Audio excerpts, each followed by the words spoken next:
Hey there nation, welcome to the show where we help you to play miniatures wargaming on a budget. It is I, Commander CheapSkate. We are back with another episode of Saga of the 8 Points. This is our series of Warhammer Age of Sigmar Warcry battle reports, and this is battle report number 9. It is a 1,000 point battle as fought between my friend Big Puka as well as myself. My friend Big Puka is bringing the Legion of Rust, which is an Iron Golems Warband, and I'm bringing the Lords of Azure Skies, a Stormcast Eternals Warband. So this is actually kind of a special battle report because this is actually the very first time that we actually have a Warcry Warband going up against an Age of Sigmar Warband, and we're going to see exactly how these two kind of stack up against each other in a brand new battle report. So that being said, ladies and gentlemen, we're going to play some background music real quick. If you want to see exactly what we're taking for this one, go ahead and pause and take a look at your own leisure. So with that being said, let's get this battle report on a roll. Crom, I've never prayed you before. I have no tongue for it. No one, not even you, will remember if we were good men or bad, why we fought or why we died. No. All that matters is that two stood against many. That's what's important. Balor pleases you, Crom. So grant me one request. Grant me revenge. And if you do not listen, then to hell with you. Alright, so let's go talk about the scenario rules for this one. As you can see, our terrain card as well as our deployment card is already set up. Our deployment is called Relentless Assault. I will manage to have both my shield as well as my dagger unit directly onto the battlefield. My hammer unit will not be coming on until round 3. Whereas my friend Big Puka, he has his, I believe his dagger unit on the table, but his hammer unit won't come on until round 3, and I believe his shield units will not arrive until round 2. This one is actually called Dominate. On this one, for the victory conditions, I have to kill my opponent's shield units, and he has to kill my shield units, and the very first one to do that actually wins. And by the time the start of turn number 4 occurs, if any one of our shield units is within 4 inches of the table edge, they automatically die as well. And the twist for this one is called Eager for the Fight, and that means all of our warbands have +1 to their movement characteristics for this one. So our guys are super quick on this one. So the scenario rules over. Let's go talk about the battle plan real quick. Alright, so here's an overhead shot of the entirety of the battlefield. As you can see in this, like we're set up with our little terrain here. Like I said before, the scenario here is to destroy each other's shield units. Right in the center, I have my 2 of my dagger units as well as my shield units on this one. My opponent has his dagger units, but his hammer as well as his shield are not on there. And same thing with my hammer unit. It's not on the table as well. Pretty much what my plan is to probably try to destroy his dagger units as quick as I can with my 2 war beasts. I have Horus, my Aether Wing, as well as my Gryph-hound. I actually want to see what kind of damage my Gryph-hound can actually do, so I want to send him directly into combat real quick to see exactly what he is capable of. At the same time, I'm planning on using Horus's War Cry abilities, Warning Cry ability, so that way I can get off some long-range shots with my Long Strike Raptor as well as my Hurricane Raptor as well. I'm really excited to see how my Hurricane Raptor actually does on this one as well. I have to wait until turn 2 for his shield units to arrive, so hopefully what my plan is once the shield units arrive, I can then swarm his units with my War Beasts as well as my 2 Hunters when they show up on the 3rd round, and of course I can snap a couple guys off with my 2 Raptors. The only thing I'm really worried about is my opponent's hammer unit. He's got an Ogor Breacher as well as his Dominar as well as an Armator in that unit, so I am kind of worried about that one. But aside from that though, that's really about it. So with the battle plan over with, we go directly to the deployment phase. Alright, so in the center of the battlefield is my dagger unit. Around the top there, that is Horus, that is my Aether Wing, and right next to him is Bass, my Gryph-hound. Now if you wonder what kind of miniature that is, that's actually the old dragon statue that came with the Mage Wrath throne, that actually came with the old set of Storm of Magic from the 8th edition of Warhammer Fantasy Battle. Now I know it's kind of cheesy for me to have a little statue miniature to represent my Gryph-hound, but I'm not going to drop money to buy a Gryph-hound model and I don't have to, especially if I got a miniature that kind of looks like one and it's absolutely free. After all, this channel is called Commander CheapSkate, not Commander Moneybags. So that makes it my deployment there in the center. On the top right hand corner of my area, I have my 2 of my Raptors. On the left hand side, that is Balian Swiftsteel. That is my Raptor Prime. He's got a long strike crossbow as well. So I decided to change up my leader on this one and make my warband just a little bit different. He's kind of nice because he can, not only does he get access to his Raptor Prime ability, which is the aim strike ability, but he also has the ability to the Righteous Aura Commander ability. At the same time, he can also use the Warning Cry ability as well for his Raptors. So that part is really nice as well. And then right next to him, I have Samus Stormsight. That's my brand new Vanguard Raptor with a Hurricane crossbow. And that character, of course, I'm using him because I wanted to use his Hurricane Raptor's rapid fire ability. I'm really looking forward to seeing exactly how that goes. So now I have 2 heavy shooters in my warband. And lastly, my hammer unit, which is deployed on the far left-hand side and won't show up until the reserve phase of round number 3. Those are my 2 Vanguard Hunters. That is Tullius Virtus on the top, as well as Kato Shadow Step on the bottom. And that pretty much makes up my deployment for this one. Alright, so starting with Big Puka's deployment right here in the bottom left-hand corner of the Iron Golems. On the left-hand side, that is a Iron Legionnaire with Bolas. His name is Krola Ilvek is his name. And right next to him is the Drill Master Vos Heidun, and she's right next to him as well. So that pretty much makes up my friend's dagger unit on this one. On the top of the board is Big Puka's hammer units. These guys will not be showing up until round 3. On the left-hand side, that is Banner the Eld. He is an Armator. Right in the center there, that is Drej Borsha. He is an Ogor Breacher. And right next to him on the right-hand side is his leader, his Dominar. That is Sever Griel is his name. And that makes up his hammer deployment there on the top of the screen. And these guys will not be coming on until round 3. And finally, the bottom right-hand corner of the reserve phase until round number 2. That is the shield units for my friend Big Puka. Leading them is the Signifier Garn Drammer is his name. He's the signifier for that group. And right next to him are 2 other Iron Legionaries. That is Dran Ilvek there on the top, and the bottom is Varsk Ilvek as well. And that pretty much makes up his shield units deployment on this one, and they won't show up until round number 2. So with deployment over, we go directly to the top at turn number 1, and Big Puka and I roll off for initiative to see who goes first in the hero phase. Alright, so that takes us directly to the top of turn number 1 for the hero phase, and the Iron Golems managed to take the initiative on this one. As you can see on this one, my friend Big Puka got 3 signals as well as 2 pairs. He's got a pair of 6s as well as a pair of 4s. I, on the other hand, got a quad as well as a pair. I got a pair of 5s and 4 4s, which would be really awesome to use for my aim strike ability as well. So with the hero phase over with, we skip the reserve phase for this turn, and we go directly to the combat phase. Alright, so starting off with the combat phase, my friend, first thing he does, he actually spends a double movement moving up his Drill Master, Vos Hadun. Actually spends a moving a double movement over to the right hand side. He also burns through his very first set of dice, his paired, in order to fire his throwing bolas directly into my my Griffhound. But unfortunately, though, he just rolled below the zone, so nothing really much happened from there, so that part was kind of sad. For my first activation, I activated Horus, and I actually spent him moving right on top of the platform there above the head of Sigmar, right in that location there. And then I pop his Warning Cry ability, so that way I can reroll 1 attack die for all targets within 6 inches. So that way if I start shooting at directly into, what's her name, Vos Hadun, the Drill Master, I will be able to reroll any misses that I might have. Well, actually, just only 1 miss that I might have, which is really important for my long strike crossbow. For a second activation, Big Puka then activates Krola Ilvek, his Iron Legionnaire with Bolas. He actually spends a double movement to move up forward, and he spends for his second action, decides to activate one of his ability where he fires Bolas directly into Horus. Managed to put 4 wounds onto my 8th ring right off the bat, which is kind of sad because my 8th ring is not very tough to begin with, so he is get kind of victimized for being shot at with some shooting attacks from the Legion of Rust. But at the same time, though, I'm really keeping him there because now both of those guys have the Warning Cry ability put directly onto them. So for my next activation, then activate Balian Swiftsteel, my Raptor Prime with a long strike crossbow, and I decided to open up fire with him using his aim strike ability for his very first shot, and then I followed up the second action with a second shot, aiming it directly at the Drill Master, Vos Heidun. And not only did I manage to hit her twice, I also managed to kill her as well, just wiping her off the face of the planet. Vos Heidun only has a toughness of 4. She has 15 wounds, which makes her pretty deadly, but I got a critical strike, and I think I got a normal strike as well, I think is what ended up happening. And then, of course, when I used my aim strike, that just put it right over the top and managed to kill that Drill Master right off the bat. And since the rest of the turn is basically dedicated to my guys, I then activate my Griffhound. I send in Bass, who moves in spends one of his actions to move in, and it spends another action to do attacks directly into Krola Ilvek. Managed to put 6 wounds on that Iron Legionary, which is pretty awesome considering, and that guy is almost dead, which is pretty awesome.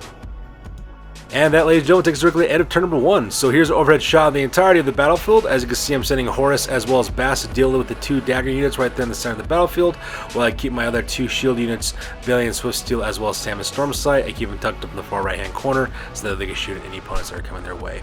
So at the end of turn number 1, we go directly to the top of turn number 2, directly to the hero phase, and Big Puka and I roll off for initiative to see who will be going first. Alright, so that takes us directly to the top of turn number 2 for the hero phase, and the Iron Golems managed to take the initiative on this one as well. My friend Big Puka decided to use his wild dice in order to secure 5 singles. He's also got a pair of 1s. I decided to use my wild dice to secure myself a set of 3 6s. That way I could use triple abilities later on. I only had 4 singles as well. So with the hero phase over with, we go directly to the reserve phase. And in the reserve phase, my friend Big Puka sends in his shield units. Leading them, of course, is Garn Drammer is his name. That's his signifier right there in the middle of the table. On his left-hand side, that is Dram Ilvek. He is an Iron Legionary. Right next to him is Varsk Ilvek as well. And these two guys are pretty tough. They both got toughness 5 and 10 wounds apiece, while the signifier has 15 wounds, but only toughness 4. So that's the only good part about that. The only thing I got to worry about is these are the 3 guys I have to take out in order to destroy my friend Big Puka's shield units on this one. I do have to worry about this because the signifier does have a stand define ability, which means until the end of the battle round, everything within 6 inches of him gets a +1 to toughness, which means that all these guys could be toughness 5 and higher, toughness 6 for the 2 Iron Legionaries if I'm not careful. So I do have my work cut out for me on this one. Alright, so for Big Puka's very first activation, he decides to activate his Iron Legionary with bolas, that is Krola Ilvek. He decides to burn a double ability to earn him +1 to his normal attacks as well, and he spends double actions attacking forward with his Warhammer. Unfortunately for my buddy Big Puka, though, Krola Ilvek is only at a strength of 4 when it comes, strength 3 when it actually comes to his Warhammer attacks targeting against Bass, my Gryph-hound. My Gryph-hound has a toughness of 4, which means he has to roll up 1 up in order to cause the damage. Unfortunately for him, though, the only thing he was able to do was actually cause 3 points of damage directly onto my Gryph-hound, so not much really came from that part as well. So that part's pretty devastating. So in order to counter that, I then activate my Gryph-hound Bass next, and he actually spends one of his actions to put all 4 of his claw attacks directly into Krola Ilvek, and not only did I manage to kill that guy as well, I managed to put him out of action. So because of that, Krola Ilvek actually does end up dying on this one. I then actually spend his second action to do a movement for having to move back 6 inches, heading directly towards Balian Swiftsteel as well as Samus Stormsight, because in the 3rd battle round, I do have to worry about the hammer units from the Iron Golems coming in, so Big Book will be sending his heavy hitters in onto the northern side, the top side of the map. So because that, I bring back Bast, because I'm going to have to use him to act as interference against those hammer units. That way my more precious shield units will be able to survive. So jumping back to the bottom of the table, my friend Big Puka then activates his signifier, Garn Dramir, actually moves him up a double movement of 10 inches directly behind that set of ruins there to take cover behind the ruins, so that way he's not in the field of fire from either of my long strike raptors. He doesn't worry about the long strike crossbow or the hurricane crossbow being shot at him as well, and actually spends both those actions in order to duck and cover behind that area as well. In response, I then activate Horus, who uses one of his actions in order to fly across the battlefield directly to the other perch as well, and that's the only thing I do as well. I keep him waiting in that position just in case if Big Puka decides to move up any one of his Iron Legionaries to attack Horus, he can then counterattack instead. I did that so that way in my next battle phase I could use his Warning Cry ability to get to reroll 1 attack dice against these targets, so that way in case I can start shooting at him, I can take full advantage of that and start popping off these shield units one at a time. Up next, my friend Big Puka then activates Dran Ilvek as one of his Iron Legionaries with a shield. Spends a double movement to move 10 inches across the battlefield to go right next to his signifier to take cover behind that ruins, so that way he doesn't get shot. Meanwhile, I also have to look out for my own shield units as well, because in the next battle phase, the hammer units from the Iron Golems, Severgrill the Dominar, Dredge Borsha the Ogre Breacher, as well as Banner the Eld the Armator, they're going to be coming directly towards my shield units as well. So because of the very first person I activate is Samus Stormsight, I actually use both of his actions in order to move towards the ruins, as well as a second move to put him on top of the ruins as well, so that way he gets a good field of fire.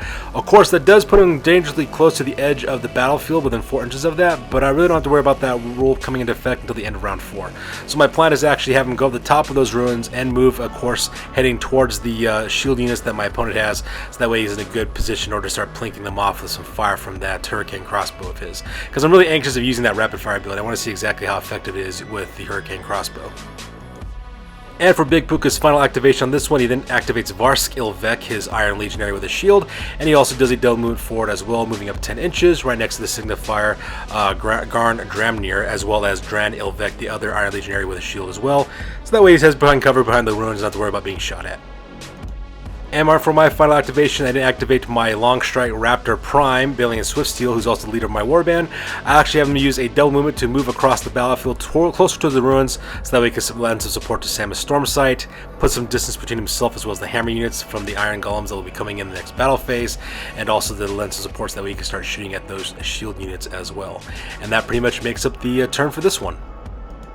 So here's an overhead shot of the entirety of the battlefield at the end of turn number 2. As you can see, I pretty much cleared out the threats that were in the center of the table from the Iron Golems, killing both the Iron Legionary, the Bolas, as well as the Drill Master as well. And at the same time, I'm also starting to move my shield units over to the right-hand side of the battlefield on the top of the ruins, so that way they can start engaging my opponent's shield ruins, which are in the bottom right-hand corner.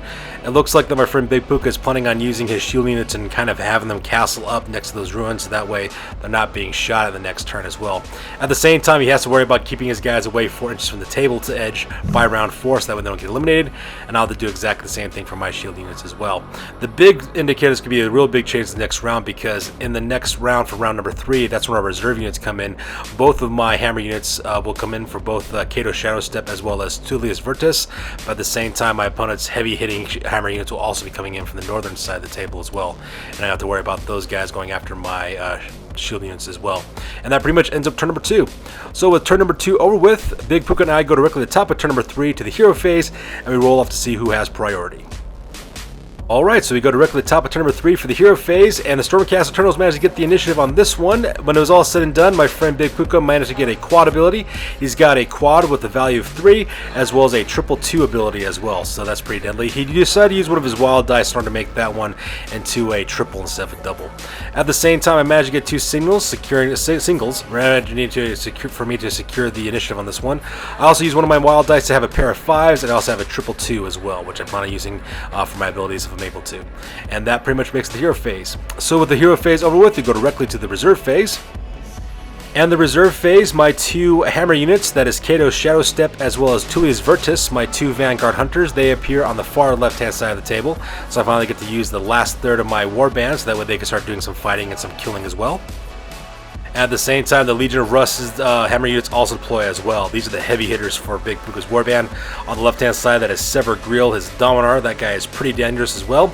In the center there, that's the one I'm really afraid of. That is the Ogor Breacher Drej Borsha. That guy's got 30 wounds, a toughness of 5, and he's pretty deadly as well. He's pretty much like kitted out like a Stormcast Eternal Leader. That's pretty much what he's kitted out for. And farther on the right-hand side, the littlest member of the Iron Legion of the Iron Golems, that is Banner the Eld. He's an Armor Tuar, and he's also deployed on the far right-hand side as well. So with the reserve phase over with, we go directly to the top of the combat phase. So, for the first activation for the combat phase, I activate Valiant Swift Steel, my Raptor Prime with a long strike crossbow, and for his very first action, I also activate the extra attack ability, so that way he gets 2 shots off with his long strike crossbow. I open fire twice for his first activation with his long strike crossbow, and then the second action I have him fire a third time, only using 1 attack this time. And I, of course, put all my attacks directly into Drej Borsha, his Ogor Breacher, because that is the thing I fear the most on this table. By the time it was all said and done, I managed to put 12 wounds directly onto Drej Borsha, his Ogor Breacher, so that part was extremely awesome as well. And I managed to get a pretty lucky one because the long strike crossbow has a strength of 5, and he of course has a toughness of 5, which is really nice because all I had to do was roll a 4 up in order to wound him. So this guy is almost halfway dead, which is always a good thing because Drej Borsha, the Ogor Breacher, is the only thing I pretty much fear when it comes to the Iron Golems Warband. Alright, so for this next activation, this is actually 2 activations in one photo. What ended up happening is my friend Big Puka decides to activate Drej Borsha. Actually has him move his double movement of traveling 10 inches across the battlefield, heading directly towards Valiant Swift Steel. Unfortunate for him though, he just wasn't able to close the distance, but I gotta take care of this guy quick because if he manages to gauge close combat with Valiant Swift Steel next battle round, that'll probably be the end of my leader, and one of my shield units will also be destroyed at the same time. So up next, I then activate my Gryph-hound Bass, and what I actually do is I actually spend one of his actions to close the distance in order for him to engage Drej Borsha in close combat. I then also have him do an attack action as well. Managed to put 3, I think I managed to put 2 wounds is what I'm doing, yeah. Managed to put 2 wounds directly to that guy into close combat as well. I then also activate his triple ability called Darting Attack. What that allows him to do, that allows him to make a bonus attack action, and then he can disengage and fall back. Unfortunately for me though, I wasn't able to cause any damage with his attacks with the Darting Attack, so not much happened there, but then he kind of popped back 3 inches as well, so that way he can disengage, and that's pretty much what I did for that one. So that way my Gryph-hound go in, engage him, and then back off a little bit, so that way he doesn't worry about being killed, because the Gryph-hound is one of my fast movers in this battle report, and I want to keep this guy around so that way I can intercept people if I have to. Hopefully what I'll be able to do is be able to kill the Ogor Breacher before he manages to close combat with my long strike Raptor, but you know, plans are like to the wind. You just basically gotta hope for the best, I guess. Meanwhile, on the southern part of the battlefield, my friend Big Puka then activates his signifier Garn Drammer. That guy actually spends one of his movement allowance to get to the top of the ruins, and then he decides to use his triple ability, which is, I believe it's called Stand Defiant, that's what it's called. And what it does is that until the end of the battle round, all friendly fires within 6 inches of the signifier gets +1 to their toughness. So this guy is now toughness 5, which is actually pretty good for him as well. But the real reason I think Big Puka activated this ability is because his 2 other Iron Legionaries, Dran Ilvek and Varsk Ildrek, those guys will actually have toughness 6 because those guys are toughness 5 standard. But with the additional ability from the Stand Defiant ability, they'll have toughness 6, which is going to be really hard for me to wound these guys because they'll just be that much tougher. And I think he did that because he's planning on moving these guys around a little bit in order to keep them a little bit more defended because they need it really bad. Meanwhile, on the northern side of the battlefield, I then activate Samus Stormsight, my Vanguard Raptor, the Hurricane Crossbow, and he spends double actions opening fire with his Hurricane Crossbow directly into Drej Borsha. And I was actually surprised to see how much damage this guy actually managed to put on him. He actually brought up his wounds up to 26 wounds, which is after his multiple shots from his Hurricane Crossbow, which is just out of sight as well. I think I managed to get 2 critical attacks is what I managed to do for that, so because of that, Drej Borsha is definitely on his way out. He's only got 4 more wounds before that big boy is finally dead. And hopefully if I can get the initiative for the next battle round, I can finally pop him off with the last bit of shots and manage to kill that guy and then move on, and that'll be the end of his Ogor Breacher on this one. Alright, so for the next few photos, it's going to be a bunch of different, it's going to be a bunch of group photos of individual activations taking place because not much really happened for the rest of the turn. The first thing that ends up happening is that up here on the northern side, my friend Puka moves up Severgriel as well as Banor the Eld.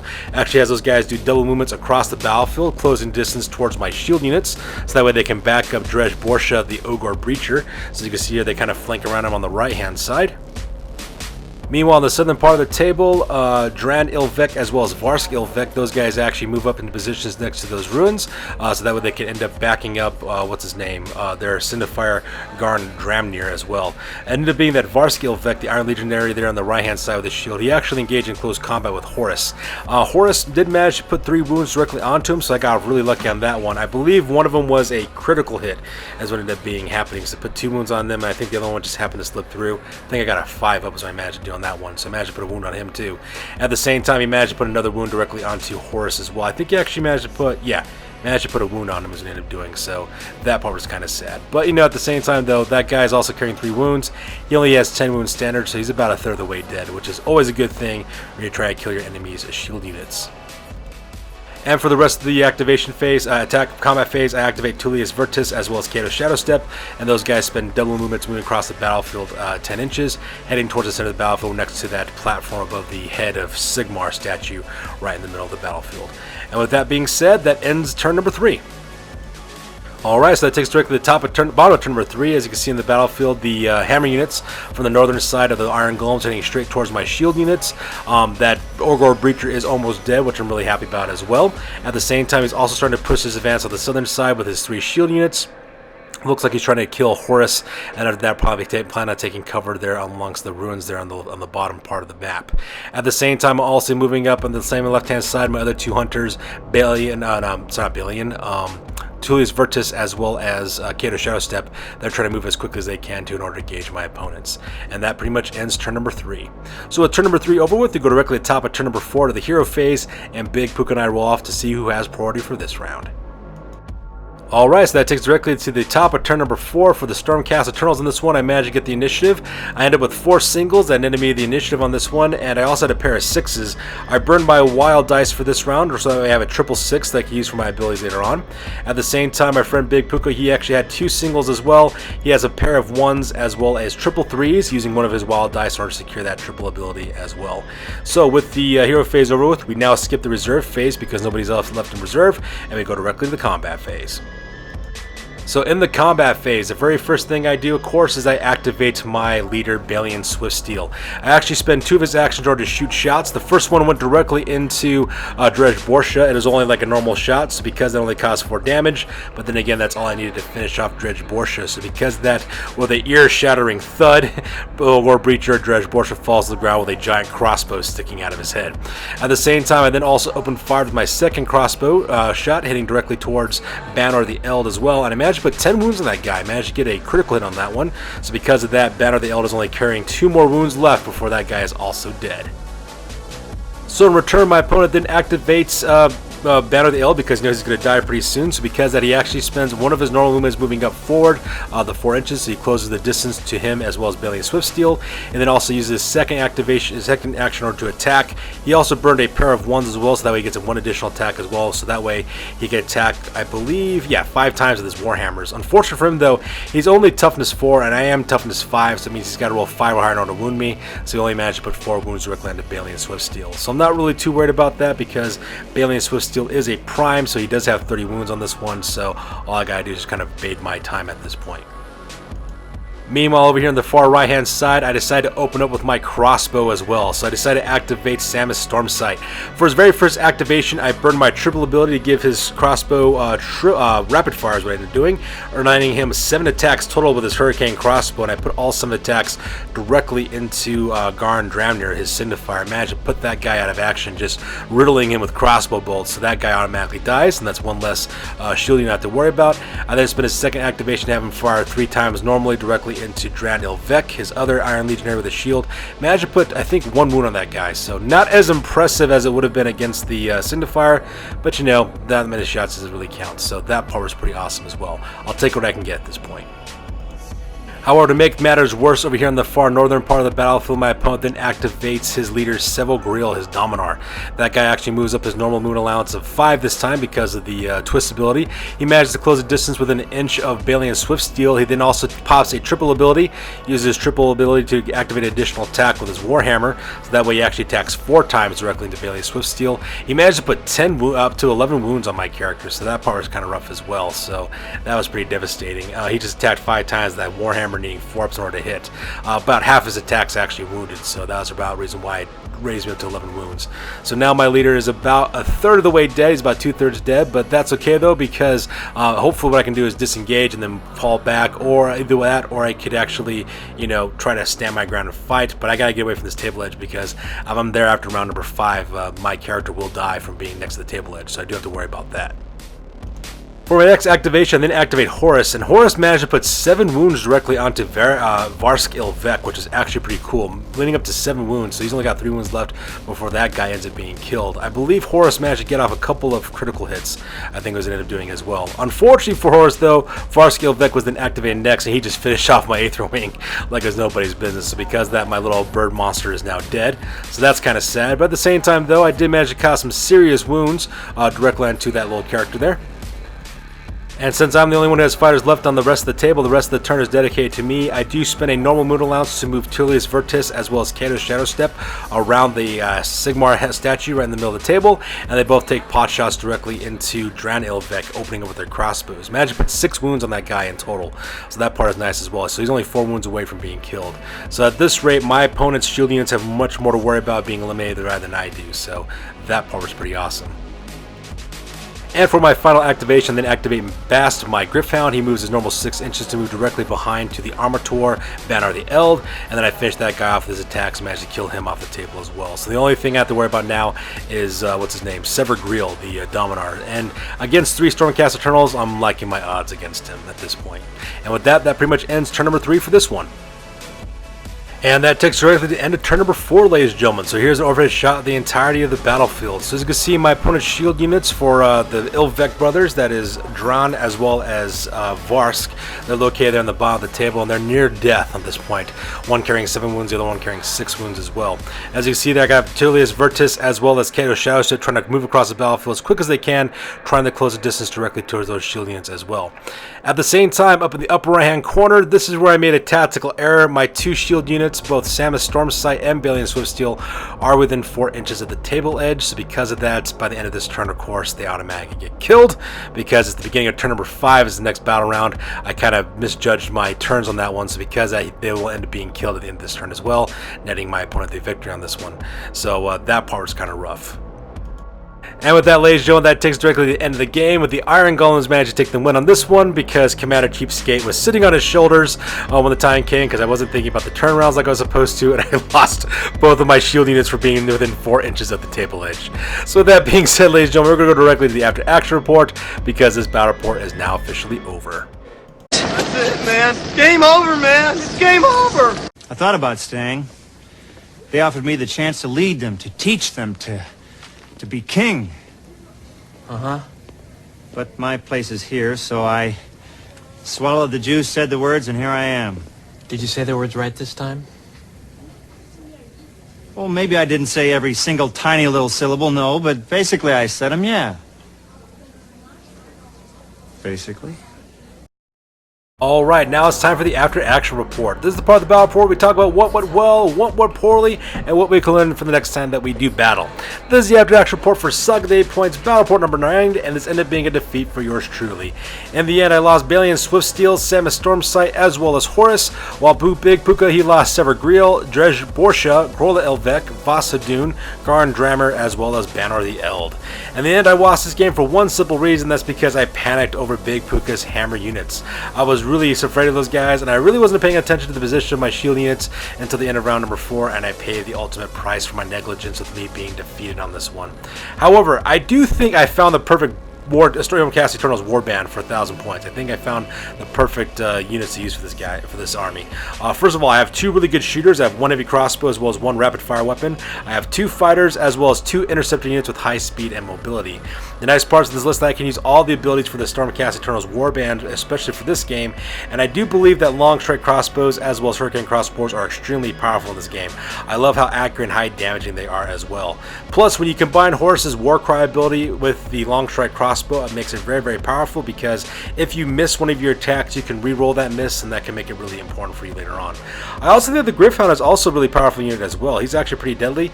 He was able to use his darting high speed as well as darting attack, makes him very, very useful, and this actually helped me out to take up and soften up Drej Borsha, the Ogre Breacher, before he made contact with my leader, so I think that really helped me on this one. Unfortunately for the Iron Golems, I don't think they're tough enough nor strong enough to take on my individual Stormcast fighters one-on-one in a single combat. I'm slowly finding out that the AOS Legacy Warbands are pretty powerful. They're actually more powerful than the Warcry Warbands, in my opinion. I find that the attack characteristics, the defense characteristics, as well as the wound characteristics for all the Age of Sigmar Warbands far exceeds the capabilities of the Warcry Warbands that come standard with the game. I'm talking about the 6 current Warcry Warbands that are out right now. I do understand that GW was trying to do in order to allow the AOS Warbands to participate in the game, so that way you could have a variety of Warbands that fight it out, but I don't think they realize just how much more powerful AOS Warbands are. In reality, I think the game of Warcry is really designed for Warcry Warbands that are stock to the game fight other stock Warcry Warbands only. I find that if you were to take Iron Golems and Untamed Beasts and Splinter Fangs and all those guys, having them fight against each other, it'd be a good balance and a good mix, but we'll just see how it ends up happening in the future and how this game kind of develops. We'll just see exactly what happens in the future. However, with all that being said, this was an extremely fun game against an awesome opponent, and I am looking forward to the rematch as always. That's good news for this week, guys. As always, please feel free to comment, like, and or subscribe. Your guys' input is always appreciated. Also, check us out on Facebook, Instagram, as well as blogger.com for all the latest, greatest hobby news. That's good news for this one, you guys. We'll catch you guys in the next one. Peace out.